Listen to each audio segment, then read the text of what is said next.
Sa paligid, ang mga halimaw sa kalapit na lugar ay nagsimulang kumilos.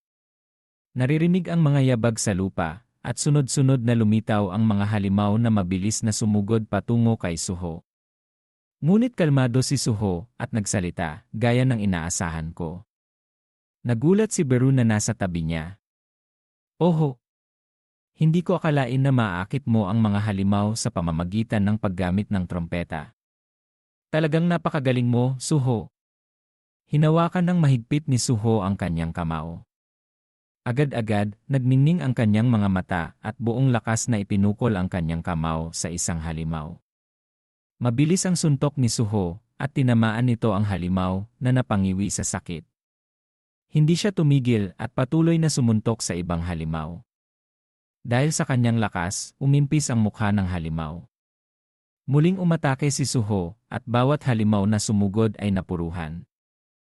Sa isip ni Suho, napuruhan ko na ang mga halimaw na ito, pero paano kung kailangan kong labanan ang mas marami pa?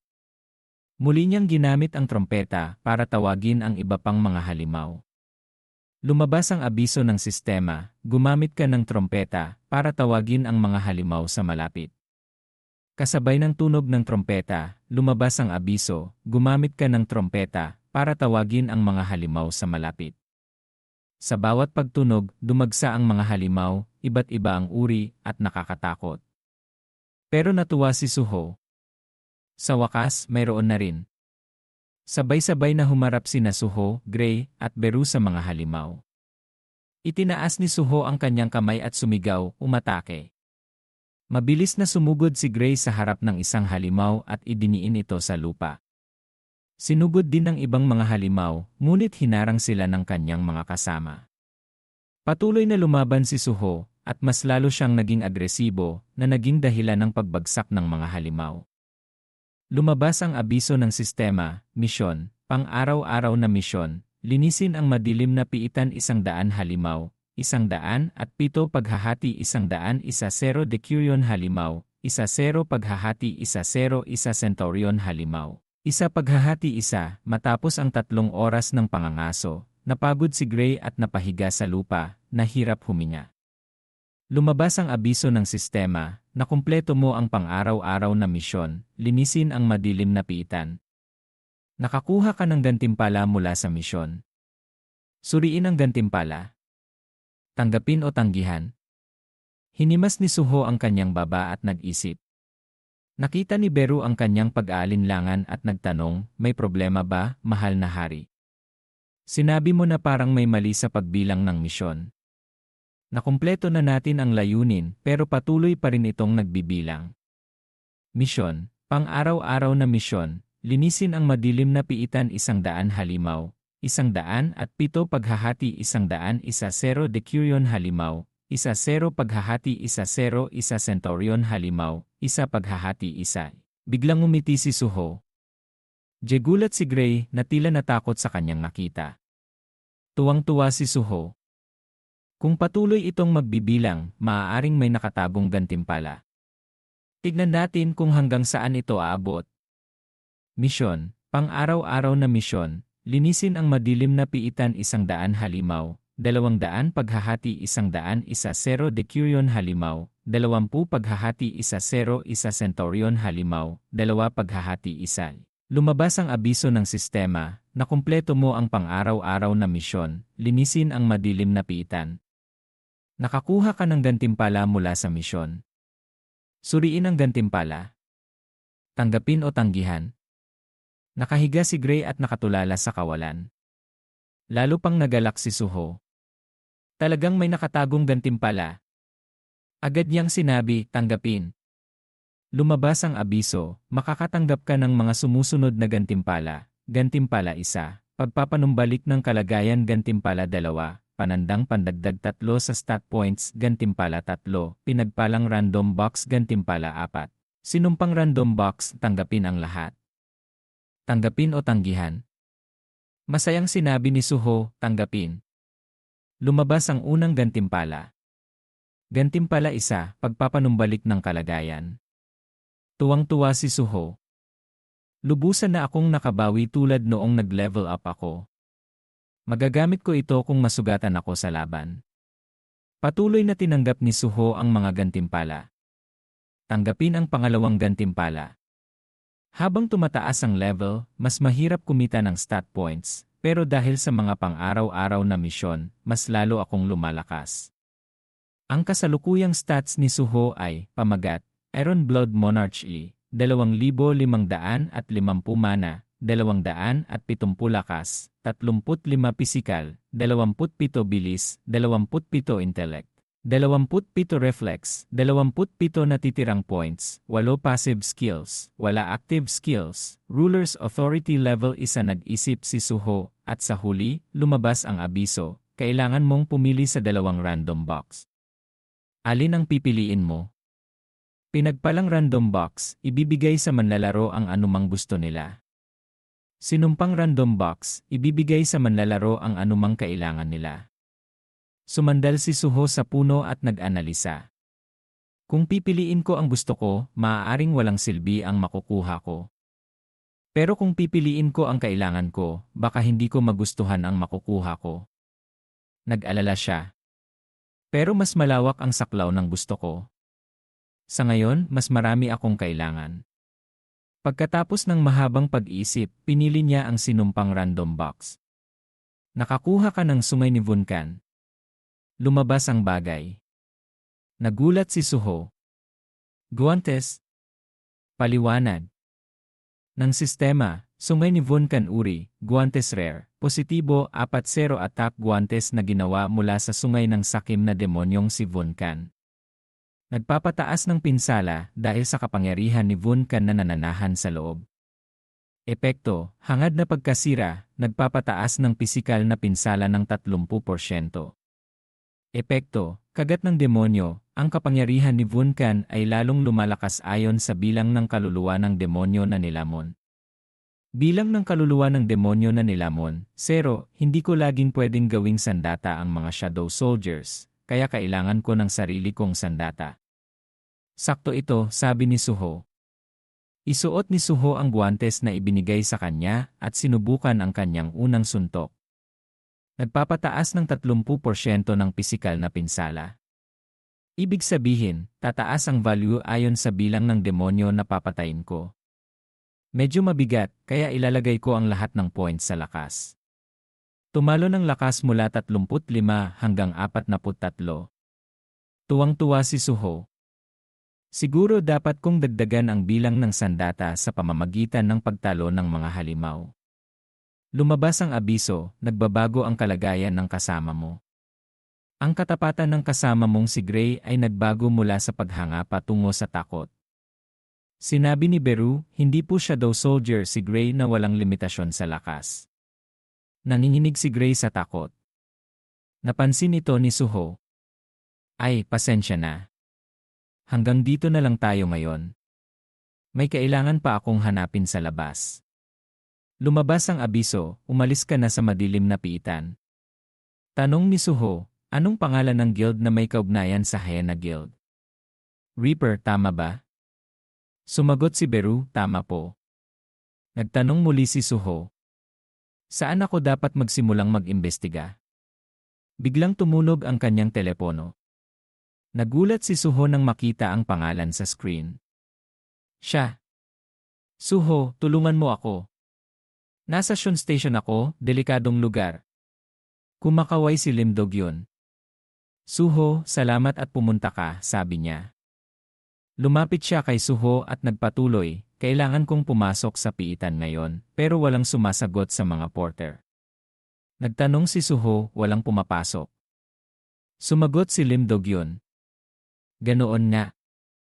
Nagalit siya at kinuyom ang kanyang mga kamay. Siguro nag-inuman na naman ang mga walang hiyang yan. Agad na nagsalita si Suho. Tutulungan kita, magpakalma ka. Kumuha siya ng isang set ng damit at ibinigay kay Suho. Napakagaling mo talaga, sabi niya. Nagulat si Suho. Hindi ba't damit ito ng smart? Paliwanag niya, mas madalas mapanganib ang mga porter kaysa sa mga minero, kaya kailangan ang damit ng smart. Nagpatuloy si Lim Dog-yun, pwedeng magmina ng ligtas ang mga minero sa lugar na nalinis na, Pero kailangan naming bitbitin ang bangkay ng halimaw na pinatay ng raid team, kaya kailangan naming sumunod sa kanila. Paliwanag ni Tahuin ang iba't ibang mapanganib na sitwasyon. Kailangan naming maghanda para sa anumang posibleng pag-atake, at pwede rin kaming masugatan ng tinik mula sa mga bangkay ng halimaw. Nagbihis si Suho at sinabi, kaya pala ito ang silbi ng damit ng Mark. Dumating ang isang grupo ng mga tao. Hindi natuwa ang leader nang makita silang dalawa. Bakit kakaunti ang porter? Agad na sumagot si Lim Dogyon, pasensya na. Dapat nandito ang mga porter ngayon pero wala sila. Nagalit siya at sinabi, nakakontrata na kayo, pero bakit napakawalang responsable nyo? Alam nyo ba kung magkano ang binayaran namin sa Reaper Guild para sa entrance fee? Kung iwan nyo kami, ire-report ko kayo sa asosasyon. Hindi na kayo makakapagtrabaho bilang porter kahit kailan. Agad na sumagot si Lim Dogyon. Opo, opo. Gagawin namin ang aming makakaya. Magtiwala kayo sa amin. Umalis sila pero bumulong pa rin ang leader. Kaya ko ayaw sa mga walang responsibilidad na yan. Sumandal si Lim Dogyon kay Suho at nagreklamo. Hindi nga ako ang leader ng mga porter. Magpatawag ka at turuan mo sila ng leksyon, sabi ni Suho. Tumahimik si Suho at nag-isip. 4 na rank mage, 4 na rank battle hunter, at isang si rank healer. Ang maingay na leader kanina ay mukhang leader ng raid team. Sungay ni Vunkan, sinumpang sandata na lumalamon ng demonyo, ang nakuha ko. Pinaalalahanan ni Lim Dogyon si Suho na mag-ingat na hindi madulas. Nag-isip muli si Suho. Si Lim Hu ang assistant na kumontak sa akin noon, at ang Dungjon ay pagmamay-ari ng Rab Guild. Naalala niya ang nakakatakot na silid at ang mga galit na halimaw. Kung hindi lang coincidence ang lahat ng ito, Nagbigay siya ng konklusyon. Maaaring may nangyayaring delikado. Tumigil ang raid team. May hawak na sandata ang isa at nagpakawala ng apoy ang leader. Nakarating na tayo sa area of punishment, sabi niya. Pumwesto na kayo. Maghanda sa laban, sigaw niya. Agad-agad, pumila sila at ginamit ang kanilang mga kakayahan. Mula sa mga baka hanggang sa mga halimaw na nakakatakot, sumugod sila. Lumingon ang leader kay Suho at Lim Dogyon. Dahil dalawa lang kayo sa collecting team, sumunod kayo sa amin at kolektahin ang mga bagay ng mas mabilis hanggat maaari. Naguguluhang nagreklamo si Lim Dogyon. Hindi ako. Makapaniwala na pinapasunod nila ako sa fighting team. Tiningnan ni Suho ang mga halimaw at nag-isip. Lizardmen. Sana makakita ako ng demonyo para subukan ang sungay ni Vunkan na nakuha ko mula sa sinumpang random box. Tiningnan ni Suho ang mga taong nakikipaglaban sa Lizardmen at nag-isip. Ayos lang.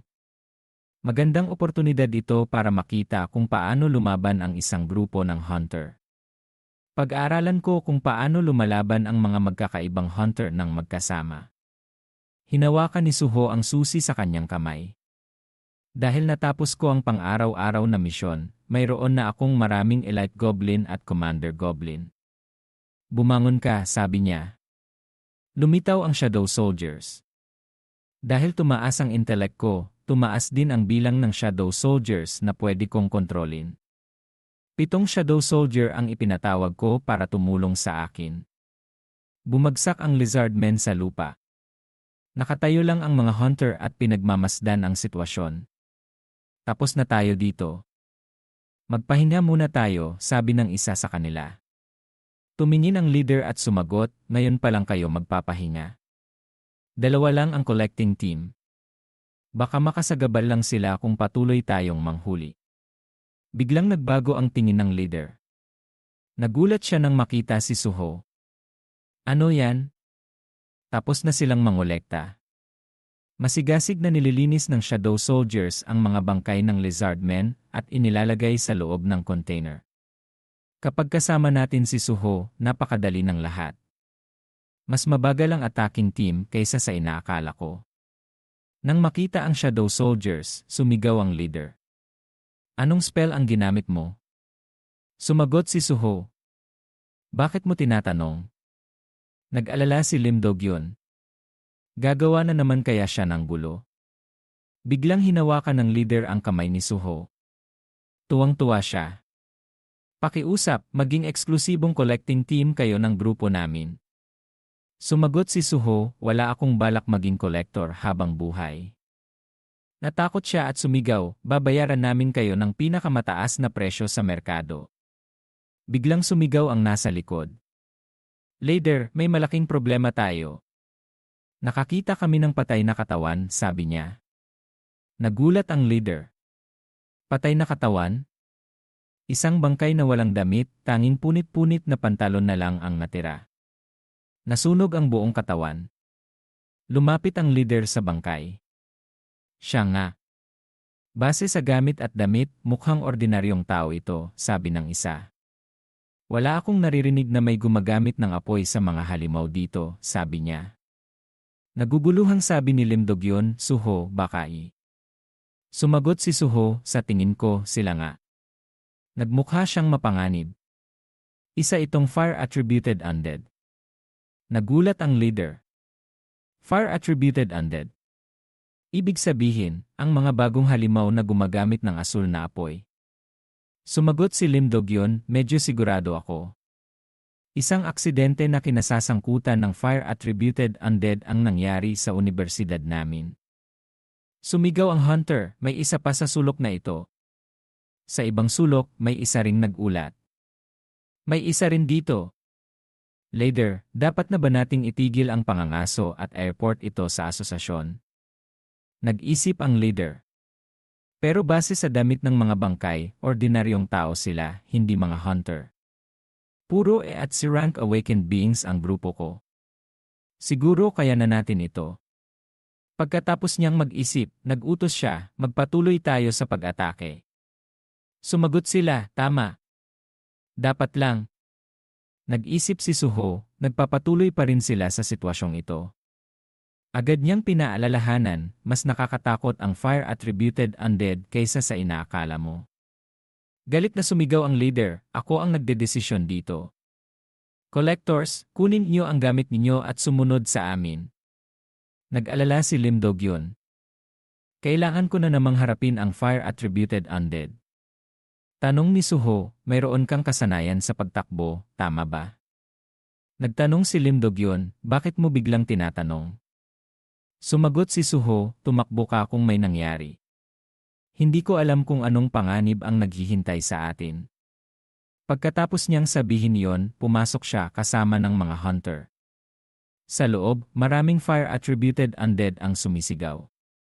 Nakakadena ang marami sa isang poste. Naroon din ang mga kakaiba at masasamang demonyo. Nagsalita si Amot, hindi pa rin sapat ang apoy. Bakit palaging may problema sa supply? Nagalit si Mumu at sumagot, sinabi ko na may nangyaring problema sa supplier, kaya hindi stable ang supply. Siguro kailangan kong magtanong sa taong iyon tungkol sa ibang supplier. Nagdagdag ang demonyo na may itsurang lobo at nakabalot ang ulo. Kailangan ng emergency na replenishment.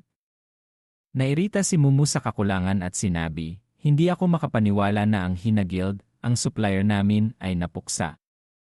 Sa ganitong paraan, mas mababa ang produksyon ng Stardust kaysa sa ibang factory.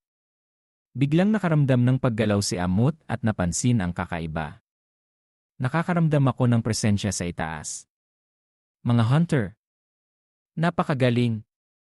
Sakto dahil kailangan ko ng kahoy na panggatong. Sumagot ang demonyo na may balot ng yelo sa ulo, pupunta ako. Maghanda kayo para sa pagtitipon ng mga kaalyado. Tandaan ninyong, hulihin sila ng buhay. Hinawakan niya ng mahigpit ang kanyang espada. Siyempre, lalong lumalim ang mga hunter sa loob at pinatay ang maraming lizardmen. Tuwang-tuwa ang leader. Mukhang kikita tayo ng malaki rito. Hindi ako nagkamali nang magpatuloy tayo sa pangangaso, sagot ng isa. Mayroon pa akong magaling na collecting team ngayon. Dapat ko na kayang gamitin ito, sabi niya. Pagkatapos ay kinuha niya ang isang perlas at sinabi, alam ninyo ba ang Stardust? Nagtanong sila. Hindi ba't item ito na nagpapalaki ng mana at binebenta sa mundo ng mga hunter? Nagdagdag din ang isa, mahirap makuha ito. Hindi ko akalain na mayroon ka nito. Sumagot ang leader, 1 linggo lang ang epekto nito, pero mapapataas nito ang level ng isang low-rank awakened being ng isang ranggo. Tumingin siya sa perlas at nagpatuloy, kung kakainin ko ito, magkakaroon ako ng mana ng isang C-rank o higit pa. Sa sandaling iyon, dahan-dahang lumitaw ang demonyo na nakabalot ng yelo sa dilim. Mabilis siyang sumugod sa likod ng leader, na nagdulot ng panlalamig sa kanyang likod. Nakakatakot. Sigaw ng demonyo. Inatake niya mula sa likod ang leader gamit ang matalim na espada, na nagdulot ng pagkabigla at pagdurugo. Tumingin nang may pagkasuklam ang demonyo na nakabalot ng yelo. Huwag kang mamatay. Nahulog sa lupa ang perlas na kanina niya pang hawak at nabasag. Natakot ang isa at gumulong sa lupa. Later, nagsasalita ang demonyo. Labis na natakot ang mga hunter at sumigaw, kausap ang halimaw. Okay lang. Kaaway pa rin natin siya. Mag-ingat kayo, sabi nila sa isa't isa. Pagkasabi nilang iyon, masidhi silang inatake ng demonyo. 1, 2, bilang niya habang nakikipaglaban. 10 lahat. Mahirap na kalaban. Kinuha ng masamang demonyo ang Stardust sa kanyang kamay. Hindi kailangan ng malalakas na hunter. Papatayin ko kayo.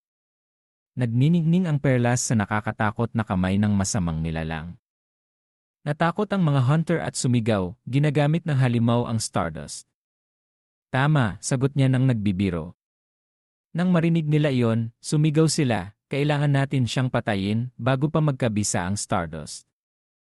Sabay-sabay silang sumugod. Handa na rin ang masamang demonyo at hinawakan ng mahigpit ang espada. Ang lahat ng nasa raiding team ay tinamaan ng sunod-sunod. Nagpakita ng apoy. Natakot ang isang hunter nang makita ang kanyang mga mata. Patuloy na nawala ang mga apoy hanggang sa tuluyang nawala ang huli. Labis silang natakot. Anong nangyayari dito? Masyadong madilim.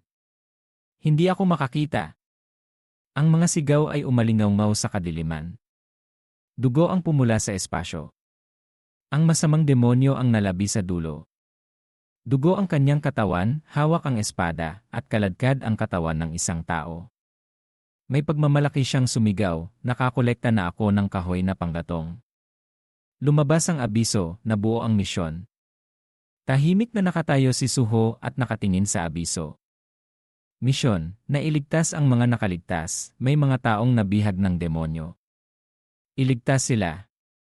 Ang gantimpala ay base sa bilang ng taong maililigtas mo. Bilang ng taong buhay, 7, bilang ng taong nailigtas, 0, ang demonyo. Lumabas ang abiso, isang bagong misyon ang lumabas. Tahimik na nakatayo si Suho at nakatingin sa abiso. Misyon, iligtas ang mga nakaligtas, may mga taong nabihag ng demonyo. Iligtas sila. Ang gantimpala ay base sa bilang ng taong maililigtas mo. Bilang ng taong buhay, 7, bilang ng taong nailigtas, 0, mukhang nag-aalala si Suho at hindi mapakali. Nagtanong si Beru, may problema ba, mahal na hari? Sumagot siya, may bagong lumabas na misyon. Mukhang hinuhuli ng mga demonyo ang mga tao rito. Sabi niya na kung mas marami akong naililigtas, mas malaki ang gantimpala. Ibig sabihin, malapit nang mapanganib ang mga tao. Nag-alala si Suho kay Lim Do-gyun. Hoy, sa tingin ko may nangyari na sa attacking team. Lumabas ka na sa piitan. Nagulat si Lim Do-gyun. Ano? Paano mo nalaman? Sumagot si Suho, may pakiramdam ako. Ililigtas ng Shadow Soldiers si Lim Do-gyun at lalabas. Sa sandaling na ipaunawa na ni Lim Do-gyun ang bagay. Bago pa man nagkaroon ng pagkakataon si Lim Do-gyun na maunawaan ang nangyayari. Pabalasikatan na niya't isa sa ilalim si Lim Do-gyun sa kanyang kontrol sa pamamagitan ng Shadow Soldiers at palabasin. Mabilis siyang naghanda. Papalabas niya si Lim Do-gyun sa tulong ng mga halimaw niya. Aalis na ako sa piitan. Bago pa magkaroon ng pagkakataon si Lindogyum na maunawaan, tinawag ni Suho ang halimaw mula sa kanyang shadows. Kinakaladkad paalis ang naguguluhang si Lindogyum ng halimaw. Nagulat si Lindogyum at sumigaw ng anong sinasabi mo? Ikaw naman ang hahanapin ko, Suho. Lindogyum may kabang muling tinawag ang shadow soldiers na lumabas upang bumalik sa labas. Lindogyum napatay ang halimaw at muling sumigaw. Wala na silang magagawa. Kailangan kita, Lindogyum. Tutulungan ko ang raiding team. Pagkatapos bumalik at kaladkarin siya palayo. Ililigtas nila ako. Magpahinga ka. Sumagot siya, pupunta ako para tulungan ang attacking team. Bahagyang nagulat si Lindogyum nang marinig iyon. Tumahimik siya at nag-isip. Sige, kung mananatili ako, magiging sagabal lang ako. Pagkalabas ko, hihingi ako ng tulong sa asosasyon ng mga hunter, tulungan kita dyan. Sagot ni Shu. Salamat, kapatid. Sa sandaling iyon, sumigaw si Su. Subukan mo lang. Tumugon si Gray sa isang tahol, mula sa isang ordinaryong aso, nagbago siya sa isang anyong pandigma. May suot din siyang peres ng guwantes mula sa gantimpalang natanggap at sinabi, kailangan nating magmadali. Pagkatapos sabihin iyon, agad na sumugod si Suho sa loob ng lagusan na may mga gumugulong na riles ng tren na natatakpan sa lahat ng dako, mukhang madilim. Ang mga pader sa paligid ay puno ng mga gasgas at dugo. Habang mas malalim ang kanilang pagpasok, mas tumitindi ang amoy ng dugo. Ang mga bangkay, ang mga naghihinalo pa ay nakahandusay sa sahig. Ang mabangis na demonyo ay bumalik na sa kanyang lungga, masayang ipinagmamalaki ang kanyang tabumpay. Nakita ito ni Momo at tumugon, ang bilis mo naman bumalik. At pagkatapos ay sinabi niya, malapit nang bumukas ang tarangkahan at tatawagin na ang mga demonyo. Ang demonyong balot sa benda ay sinabi ng pautal-utal, mabilis ang panalo ko. Nang marinig ito, sinabi ni Momo sa kanya, sige, para ipagdiwang ang iyong mabilis na panalo, mag-ipon ka ng kahoy. Pagkatapos ay tumalikod siya at lumakad, mahigpit na hinahawakan ang ulo ng kapitan ng pangkat ng mga ngaso. Naiinis siya. Hindi ito patas. Masayang sinabi ni Momo, nalulugod ako na nakapagdagdag tayo ng higit pang kahoy. Sa ganitong paraan, makakagawa tayo ng isang buong lot ng stardust ng madali. Patuloy niya, ang lason na itinuro sa atin kung paano gawin gamit ang lihim na sining ng mga demonyo at ang nagpapasiglang pampagana na nagmula sa lason ng pagkawasak, ang stardust. Ipinaliwanag ni Momo ng mas malalim, ang laso ng pagkawasak ay maaaring makatulong upang mapahusay ang kapangyarihang mahika, ngunit ang side effect nito ay sinisira nito ang buhay ng gumagamit. Ang side effect ng apoy na sumusunog sa kristal na mahika ay babad sa dugo ng demonyo, kaya maaari itong paginhawahin sa pamamagitan ng pagpapalit sa kanila ng apoy ng Huayobi Jiondaeng, impyerno. Sumabat si Amot, ang lahat ng ito ay dahil sa apostol na nagsabi sa amin. Sinabi pa niya, kahit na ang mga halimaw na nilikha sa pamamagitan ng pagsira sa kaluluwa ng mga buhay na nilalang na nagiging sanhi ng pagkawala nila ng katinuan ay dinala din ng apostol sa mundong ito. Salamat dito, ang mga mabababang demonyo na katulad natin ay may pagkakataon na lumakas. Tumugon din ang demonyong balot sa benda, tama. Biglang napansin ni Amot ang kakaibang ingay. Sinabi niya, may isang aura na mabilis na papalapit dito. Bahagyang nagulat si Momo. May mga natitira pang mga ngaso. Tumugon ang demonyong balot sa benda sa isang pautal-utal na boses, malamang mga bagong kasamahan mga ngaso. Tahimik ang pinto. Gamit ang lahat ng kanyang lakas, sinipa ni Suho ang pinto, na nagdulot ng labis na pagkabigla sa tatlong demonyo. Isa sa kanila ang tumilapon. Sinabi niya, dito ba? Biglang nagkaroon ng bahagyang pag-iingat sa kanyang mga mata habang tinitingnan niya ang mga kakaibang demonyo sa harapan.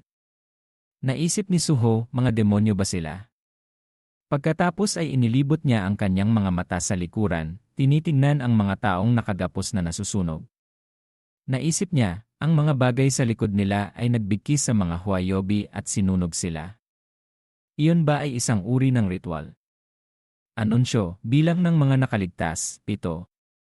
Bilang ng mga nailigtas, walang pagbabago. Mas napanatag si Suho.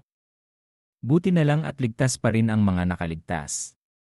Habang abala siya sa pag-iisip, agad na sumugod ang demonyong balot sa benda patungo sa kanya, ngunit naiwasan niya ang atake. Nagulat ang demonyo, hindi inaasahan ang sitwasyong ito. Sa galit na ekspresyon, sinabi ni Suho sa kanila, "Kayo ba ang pumatay sa mga mangangaso na nakasalubong ko papunta dito?" Sa sumunod na segundo, malakas niyang sinuntok ang demonyong balot sa benda, na nagdulot dito na tumilapon. Pinagmasdan ni Mumo ang sitwasyon, nagtataka. Nagagawa niyang iwasan ang atake, kahit na pinahusay ng nakababata ang kanyang sarili gamit ang Stardust. Mukhang kailangan natin ng tulong. Naggitngit si Amot habang ang demonyong balot sa benda ay galit na galit sa oras na ito. Ngunit gaano man siya kagalit, tinamaan pa rin siya ng kahanga-hangang suntok ni Suho. Lumitaw si Amot, hinarangan ang atake ni Suho. Sinabi niya, "Umalis ka sa tabi." Hinigpitan niya ang kanyang kamao. Isang malaking katawan, daan-daang beses na mas malaki kaysa kay Suho, ang paulit-ulit na sumuntok patungo sa kanya, ngunit napakabilis din ni Suho na maiwasan ang mga mapanganib na pag-atake. Bigla niyang naramdaman na may isang agos ng kapangyarihan na lumilitaw mula sa kanyang likuran. Isang nakakatakot na figura na hindi malinaw ang mukha ang lumikha ng kapangyarihan tulad ng kidlat. Iyon ay si Mumo. Agad niyang ginamit ang kasalukuyang iyon upang direktang ipadala ito sa katawan ni Suho. Sinamantala ng demonyong balot sa benda ang pagkakataon na ito at kinuha ang kanyang espada at sumugod. Sa panig ni Suho, nagkaroon ng pagbabago sa kanyang katawan. Sumigaw siya, "Bumangon ka." Pagkatapos sabihin yon, nagpakawala siya ng isang malaki at nakakatakot na kapangyarihan. Unti-unti ring lumitaw ang mga shadow soldiers na humaharang sa demonyong balot sa benda. Nagulat si Mumo. Paano posible? Agad na sumagot si Suho, itinapon si Mumo. Sinabi ni Mumo, "Boss, hindi pa ako tapos magsalita." Tumugon si Amot, "Tama." Naalala niya ang nakaraan at ikinuwento yon. Iyon ang nakita natin noong araw na napuksa ang lahi ng demonyo. Ito ay katulad ng kapangyarihan ng Shadow Monarch. Pagkatapos ay sinabi niya, "Gayunpaman." Hinamak ni Amot, kumpara sa Shadow Monarch, malayo pa siya. Sa oras na ito, sinusubukang putulin ng demonyong balot sa benda ang mga Shadow Soldiers. Si Suho ay nakatayo pa rin na hindi gumagalaw, nakakatakot ang kanyang hitsura. Tumugon si Mumo, "Kung hindi siya ang Shadow Monarch, hindi tayo dapat matakot." Lumapit si Mumo sa demonyong balot sa benda.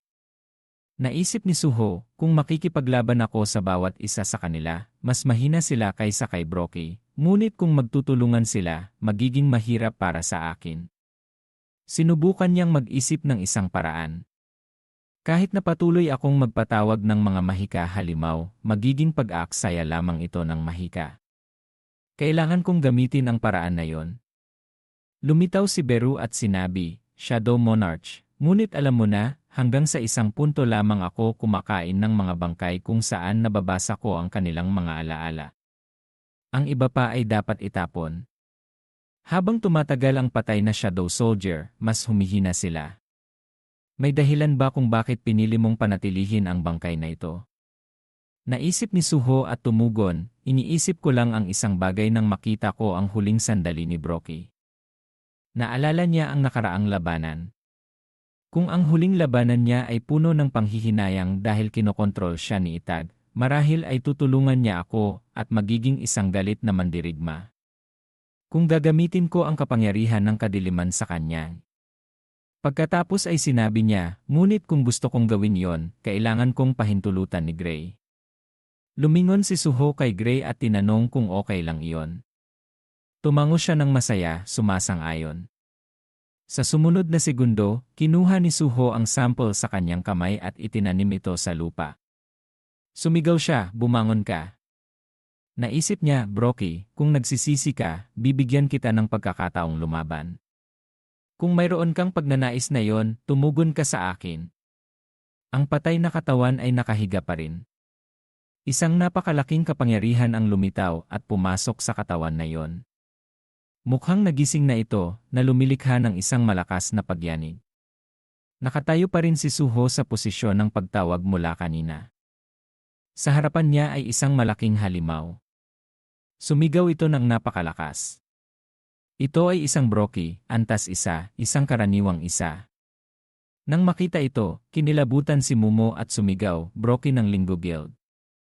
Siya ba ang tumalo kay broki? Sinabi ni Suho, sa gayon, mayroon akong Bray at broki. Ang dalawang panig ay may parehong bilang. Nang marinig iyon ni Beru, nalungkot siya ng labis. Little Monarch, nandito rin ako. Ang mga mata ni Suho ay mas matindi kaysa dati. Sumigaw siya, ngayon, lumaban tayo. Sumugod ang mga tao ni Suho patungo sa mga demonyo, nakikipaglaban ng husto. Biglang, may isang sinag ng liwanag na lumitaw mula sa berde patungo sa pula. Ngayon ito ay mas matingkad na pula. Unti-unting lumitaw ang isang paa sa mga guho. Lumitaw ang isang mahabang buhok na babae na may dalawang tainga na nakausli. Nang makita ito, sinabi ni Suho, iyon ay Sa mga guho, lumitaw ang babaeng iyon. Nagtaka ang babae, sino ang tumawag sa akin? Ito ba ay isang trick ng mga demonyo na gustong pumatay sa akin? Biglang, ang kanyang mga mata ay nagmukhang labis na nagulat. Sa kanyang harapan ay isang mabangis na eksena ng labanan sa pagitan ng mga demonyong masama at kay Broki na ipinatawag ni Suho. Nagulat ang babae. Ha? Bakit may mga shadow soldiers dito? Sumugod ang demonyong balot sa benda patungo kay Suho. Hinarang niya ang espada nito. Hinawakan niya ng mahigpit ang espada at pagkatapos ay malakas na sinuntok ang demonyo. Sumigaw ito sa sakit. Sinipa niya ulit ito na iniisip na tiyak na sapat na ito upang ibagsak siya. Ang mga mata ni Suho ay naging alerto. Isang atake ang sumugod patungo sa kanya, ngunit naiwasan niya ito. Ito ay si Mumo. Gumagamit siya ng isang galaw. Nagalit si Suho, iniisip, isa pang sumisira sa araw. Kung magtutulungan silang mag-gang up sa akin, medyo magiging mahirap iyon. Lumabas si Mumo at sinabi sa demonyong balot sa benda, mag-ingat ka, nakababata. Tumugon siya, salamat. Kinakalkula muli ni Suho, kung makikipaglaban ako ng masyadong mahaba, maubusan ako ng mana dahil sa pagkakapareho ko kay Gray. Pagkatapos maging shadow soldier si Broki, mas mahina na siya kaysa noong una, kaya isang demonyo lamang ang mahaharang niya. Sa oras na ito, sinasalakay ng todo ng mga halimaw na halimaw si Broki. Nag-isip si Suho ng isang paraan. Kailangan kong paghiwalayin ang dalawang ito upang labanan ang bawat isa ng isa-isa. Biglang, tumalon ang babae mula kanina at humarang sa harap ni Suho. Sinabi niya, sagutin mo ang tanong ko.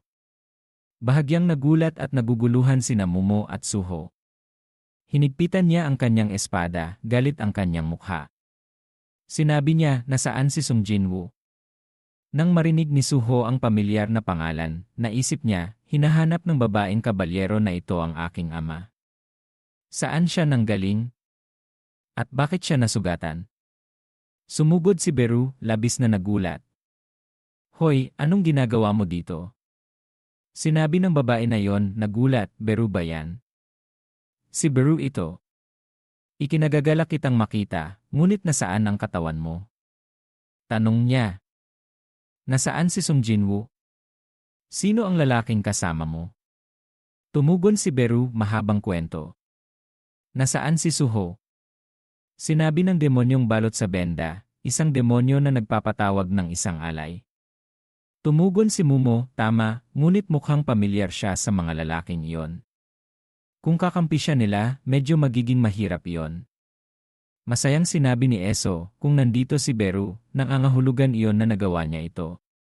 Maaari na akong makapagpahinga. Nagmadaling sinabi ni Beru, ito ay isang napakahirap na oras. Ang muling pagsasama ay para sa ibang pagkakataon. Kung nandito ka na, tulungan mo kaming alagaan ang mga demonyong iyon. Nang marinig iyon, natakot siya at sumigaw, "Ano?" Sa oras na ito, nagpakawala si Mumo ng isang galaw at sumigaw, "Harapin muna ang nasugatang demonyo. Kailangan ko lang ang kanyang dugo para gawin ang Stardust." Naisip ni Suho, naaalala kong nakilala ko siya dati. Mukhang nasugatan siya. Kaya niya bang pangasiwaan ang lahat ng mga yon?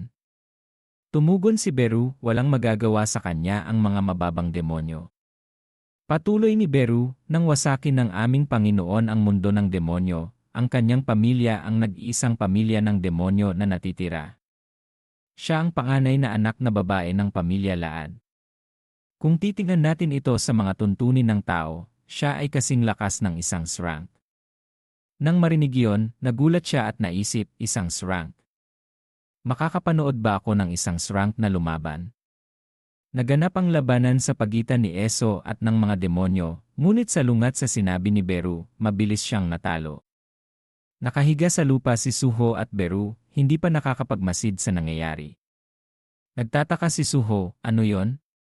Lumipad si Beru at nagtanong, "Hoy, bakit bigla kang humina?" Patuloy ni Beru, kahit na ang mana na nararamdaman ko mula sa iyo ay mas mababa kaysa dati. Tumugon si Eso habang umiiyak. May nangyari. Ikinuwento niya, 6 na buwan na ang nakalipas, maraming demonyo sa mundo ng demonyo ang nagrebelde. Bagamat nakipaglaban ako sa abot ng aking makakaya, hindi kayang pigilan ng aking pamilya ang paghihimagsik ng mag-isa.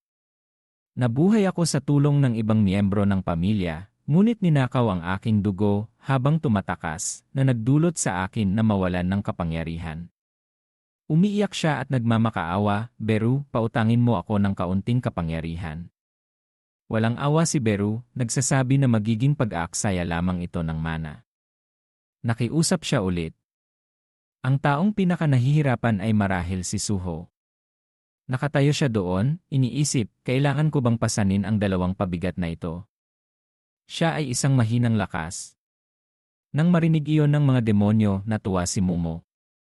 Naririnig mo ba, kapatid?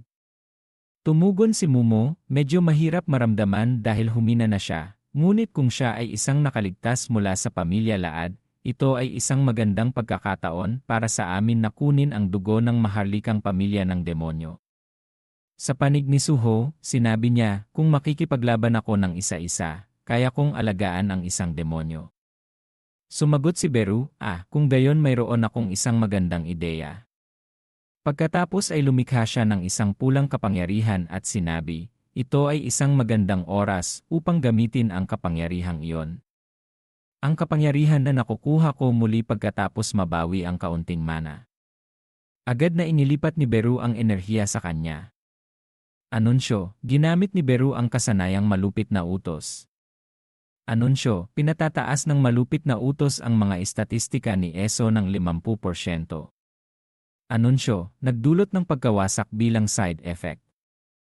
Nagmamadaling sinabi ni Beru, sige na, walang silbi na babaeng demonyo. Habang si Eso, sa oras na ito, ay parang may idinagdag na enerhiya. Nagpakawala siya ng kapangyarihan at sumugod patungo sa mga demonyo. Nakatayo roon si Suho, nag-iisip, mukha siyang medyo kaawa-awa. Kahit na, ito ay isang one-on-one laban ngayon. Nakikipaglaban pa rin ang mga demonyo kay Brocky. Mabilis na sumugod si Eso sa demonyong balot sa benda. Nang makita yon, sinabi niya, pag-aari ng maharlikang pamilya ng demonyo. Kolektahin. Pinutol niya. Mukhang nasaktan siya.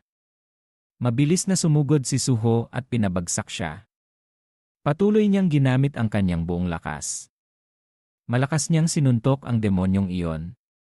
Tumilapon ang demonyong balot sa benda. Ang kanyang buong katawan ay natatakpan ng kapangyarihan. Ipinakita nito ang sakit. Ibinuka nito ng malaki ang kanyang bibig.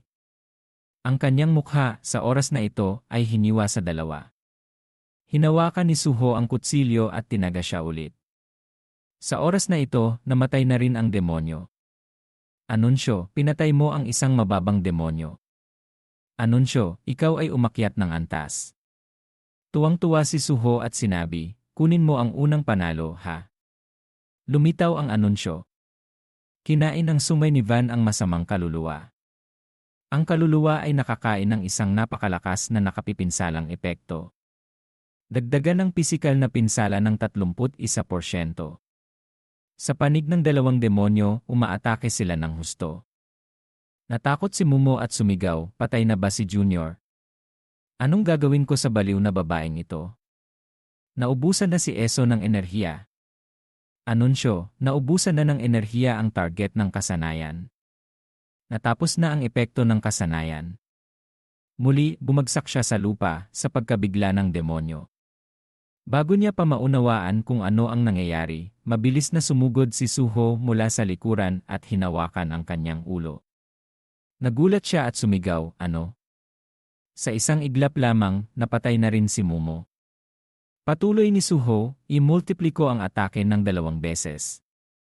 Anunsyo, pinatay mo ang isang mababang demonyo. Anunsyo, kinain ng sungay ni Van ang kaluluwa ng demonyo. Isang demonyo na lang ang natitira, si Amut. Mukha siyang mas natatakot. Naisip niya, kung gayon, hindi ako panalo sa mga tuntunin ng bilang. Ang mga walang silbi na bastos na iyon. Bigla niyang nakita ang Broky sa kanyang harapan. Naisip niya, pero hindi pa tapos ang lahat. Iniwan niya si Broky at sumugod sa ibang direksyon. Sumugod siya patungo kay Eso, itinataas ang kanyang kamay. Naisip niya, sisipsipin ko ang dugo ng marangal na pamilya ng demonyo para lumakas pa. Agad na sumugod si Suho. Lumapit siya kay Amut at sumigaw, pangarapin mo. Nakipaglaban ng husto si Suho kay Amut. Tuwang-tuwa si Suho at sinabi, tandaan, bahagi para sipsipin ko, ha? Sumigaw siya, Broky. Agad na sumugod si Broky. Sinalakay niya si Amut. Nakahiga pa rin si Eso sa lupa, mukhang pagod. Lumipad si Beru at nagtanong, humihinga ka pa ba? Dahan-dahang tumayo si Eso at tumugon, masyado kang malupit, Beru. Sige na, pero hindi pa rin ako makapaniwala na mayroon pa ring gumagamit ng shadow soldiers bukod kay Sung Jinwoo. Sino ang lalaking iyon? Hindi sinabi ni Beru ang lahat ng ito na nagsasabi na hindi pa siya sapat na tapat. Subukang alalahanin ng mabuti. Muling pinaalala ni Beru sa kanya, dapat alam mo kung sino siya. Umupo siya sandali. Bigla niyang napagtanto ang isang bagay at nagsalita. Posible kaya? Lumitaw ang walang humpay na anunsyo. Pinatay mo ang isang mababang demonyo. Anunsyo, kinain ng sungay ni Vanun ang kaluluwa ng demonyo. Anunsyo, ikaw ay umakyat ng antas. Anunsyo, ikaw ay nasa antas 20 na ngayon. Binuksan ang tindahan ng transaksyon. Nakatayo doon si Suho at sinabi, magagamit ko na ang tindahan ngayon. Ngunit naaalala ni Eso ang nakaraan at iniisip, iyon na nga siya. Pagkatapos ay sumigaw siya, munting monarch. Biglang tumigil si Suho na ituloy ang anunsyo na pinindot niya. Nakita ni Eso si Suho at nagsalita, kung gayon, ikaw ang munting monarch. Nang makita ni Suho na may isang kakaibang babae na lumapit sa kanya, nagulat siya na may hindi mabilang na mga tandang pananong na lumilitaw sa kanyang ulo. Nagduda si Suho, tinawag niya akong munting monarch. Tumingin si Eso kay Suho, hindi maiwasang makaramdam ng pananabi. Sinabi niya, nagbago ka ng husto kaya hindi kita nakilala. Tumingin si Eso kay Suho, hindi maiwasang maalala ang kanyang monarch. Siya ay katulad ni Sung Jinwoo. Nakita ni Suho ang estrangherong babae na nakahiga sa lupa. Hindi niya naiwasang magulat. Nag-aalala si Suho, tumakbo siya at nagtanong, kilala mo ba si Beru? Okay ka lang ba? Tumakbo si Beru at pinisil ang mukha ni Eso upang suriin ang kanyang sitwasyon. Mukhang nahimatay siya dahil sa pagkapagod. Sabi ni Beru para pakalmahin siya, hindi pa siya patay kaya huwag kang mag-alala. Namangha si Suho, buti na lang. Sa kaibuturan ng isip ni Suho, bigla niyang naramdaman ang kaunting awa para sa kanya. Ngayon si Kim So ay nakaupo, nakasandal ang ulo sa dingding, pagod pagkatapos ng mahabang laban. Lahat ay naubusan na ng lakas. Nagpadala ang sistema ng abiso kay Suho. Anunsyo, natapos mo na ang misyon na iligtas ang mga nakaligtas. Ang bilang ng mga nakaligtas na nailigtas ay 7. Pagkatapos tapusin ang misyon na ibinigay ng sistema. Anunsyo, nakatanggap ka ng gantimpala para sa misyon. Pinagpaga ni Suho ang kanyang mga kamay at nagbuntong hininga, buti na lang at ligtas silang lahat. Pinindot ni Suho upang suriin ang gantimpala. Anunsyo, natanggap na ang mga gantimpala ng misyon. Gantimpala 1, punto ng katangian panandang pandagdag 1. Gantimpala 2, 700 ginto. Anunsyo, nakatanggap ka ng 700 ginto. Tinignan ni Suho ang gantimpala at wala siyang ibang nagawa kundi tumunganga, walang espesyal na reaksyon. Kung ito ay ginto, buksan ang bintana ng tindahan, inutusan ni Suho. Ang bintana ng tindahan ay binuksan, ipinapakita ang presyo ng mga item. Naisip ni Suho, mukhang magagamit ko ang gintong ito para bumili ng mga item mula sa bintana ng tindahan. Mayroong ilang mga elixir at item na mabibili ko dito. Ang pagtanggap ng gantimpala bilang pera ay nagdulot ng pananabik kay Suho. Ang pagtatapos ng mga misyon at pagkita ng pera. Naalala ko noong bata pa ako, palagi akong gumagawa ng mga gawaing bahay para kumita. Sumulyap siya, bahagyang nakangiti. Hinawakan ni Suho ang kanyang kamay. Sinubukan niyang mag-isip ng positibo. Ngayon, kung iisipin ko, binigyan din ako ni tatay ng sistemang ito. Determinado siya, tatay, gagamitin ko ng mabuti ang allowance na ito. Biglang, mayroong kaunting paggalaw. Mukhang malapit na siyang magising. Nagpasya si Suho na pumili ng isang potion para magpagaling, ngunit mayroong malaking problema. Item, mababang potion ng pagpapagaling. Antas ng kahirapan sa koleksyon, isang consumable, isang elixir na nagpapanumbalik ng pisikal na lakas. Kapag ginamit, dahan-dahan itong magpapanumbalik ng 500 dugo. Maaaring itago ang elixirs na ito sa inventaryo, ngunit hindi maililipat sa iba. Sinabi nito, hindi ko ito maipasa sa iba. Walang magawa si Suho, kaya ibig sabihin, kailangan kong magpainom sa iba ng aking sarili. Lumapit siya kay Eso at lumuhod. Ibinaon ni Suho ang potion sa bibig ni Eso. Nagpapakita ng mga palatandaan ng paggaling ang katawan ni Eso. Tuwang-tuwa si Suho, mukhang mas okay na siya ngayon. Sinisi siya ni Beru, ginamit mo ang mahalagang ginto upang tulungan ang isang walang silbi na demonyo. Sobrang bukas palad ng munting monarch. Sinabi ni Suho, hindi natin ito hahayaan na maging ganito. Pansamantala, dadalhin ko sila sa Shadow Dungeon. At tandaan mong kolektahin ang mga natalo, ha? Inutusan niya si Brocky na inutusan ang mga tauhan ni Suho na hindi maglakas loob na tumutol. Direkta nilang nililinis ang makalat na bunton ng mga bangkay. Nagtatakang nagtanong si Beru, munting monarch, hindi ka ba sasama? Sumagot si Suho, tanging ang pangalan niya ay Eso. Huwag kang magsalita ng pabalang sa kanya.